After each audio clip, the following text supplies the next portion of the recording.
Hello दोस्तों, रोचक mystery में आप सभी का स्वागत है। आपने the great wall of China के बारे में तो सुना ही होगा, जो कि विश्व की सबसे बड़ी दीवार है। पर क्या आपने विश्व की दूसरी सबसे लंबी दीवार के बारे में सुना है, जो कि भारत में स्थित है?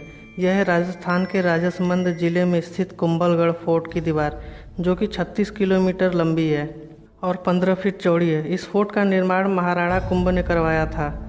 यह दुर्ग समुद्र तल से करीब 1100 मीटर की ऊंचाई पर स्थित है। इसका निर्माण सम्राट अशोक के दूसरे पुत्र संप्रति के बनाए दुर्ग के अवशेषों पर किया गया था। इस दुर्ग के पूर्ण निर्माण में 15 साल लगे थे। दुर्ग का निर्माण पूर्ण होने पर महाराणा कुंभ ने सिक्के बनवाए थे, जिन पर दुर्ग और इसका नाम अंकित था।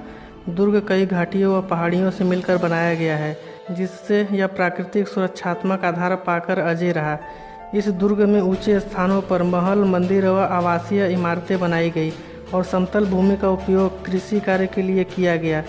वही ढलान वाले भागों का उपयोग जलाशयों के लिए कर इस दुर्ग को यथासंभव स्वावलंबी बनाया गया।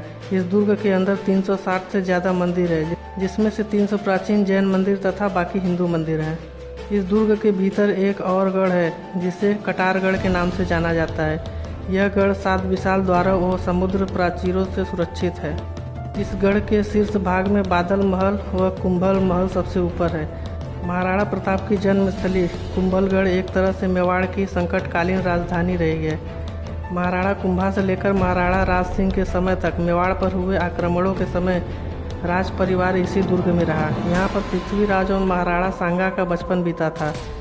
महाराणा उदय सिंह को भी पन्ना धाय ने इसी दुर्ग में छिपाकर पालन पोषण किया था। हल्दी घाटी के युद्ध के बाद महाराणा प्रताप भी काफ़ी समय तक इसी दुर्ग में रहे। इसके निर्माण की कहानी भी बड़ी दिलचस्प है। 1443 में राणा कुंभा ने इसका निर्माण शुरू करवाया, पर निर्माण कार्य आगे नहीं बढ़ पाया। निर्माण कार्य में बहुत अड़चनें आने लगी। राजा इस बात पर चिंतित हो गए और एक संत को बुलाया। संत ने बताया, यह काम तभी आगे बढ़ेगा जब स्वेच्छा से कोई मानव बलि के लिए खुद को प्रस्तुत करे।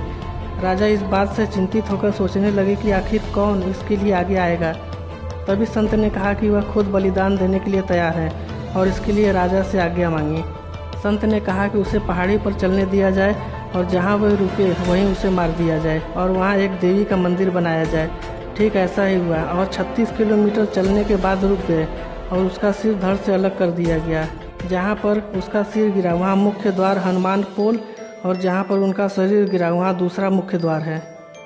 महाराणा कुंभा के रियासत में कुल 84 किले आते हैं, जिसमें से 32 किलों का नक्शा उनके द्वारा बनाया गया था। कुंभलगढ़ भी उसमें से एक है। इस किले की दीवार की चौड़ाई इतनी ज़्यादा है कि 10 घोड़े एक ही समय में उस पर दौड़ सकते थे। एक मान्यता यह भी है कि महाराणा कुंभा अपने इस किले में रात में काम करने वाले मजदूरों के लिए 50 किलो घी और 100 किलो रुई का प्रयोग करते थे, जिससे बड़े बड़े लैंप जलाकर प्रकाश किया जाता था। इस दुर्ग के बनने के बाद ही इस पर आक्रमण शुरू हो गए, लेकिन एक बार को छोड़कर ये दुर्ग प्रायः अजय ही रहा है। उस बार भी दुर्ग के पीने का पानी खत्म हो गया था और दुर्ग को बाहर से 4 राजाओं की संयुक्त सेना ने घेर रखा था। यह थे मुगल शासक अकबर, आमेर के राजा मान सिंह, मेवाड़ के राजा उदय सिंह और गुजरात के सुल्तान। लेकिन इस दुर्ग की कई दुखांत घटनाएं भी हैं, जिस पर महाराणा कुंभा को कोई भी हरा नहीं सका। वही परमवीर महाराणा कुंभा इसी दुर्ग में अपने पुत्र उदयकर्ण द्वारा राजलिप्सा में मारे गए। दोस्तों, आज के लिए बस इतना ही। और भी रोचक जानकारी के लिए हमारे चैनल को सब्सक्राइब करें और वीडियो को लाइक शेयर करना ना भूलें। Thank you.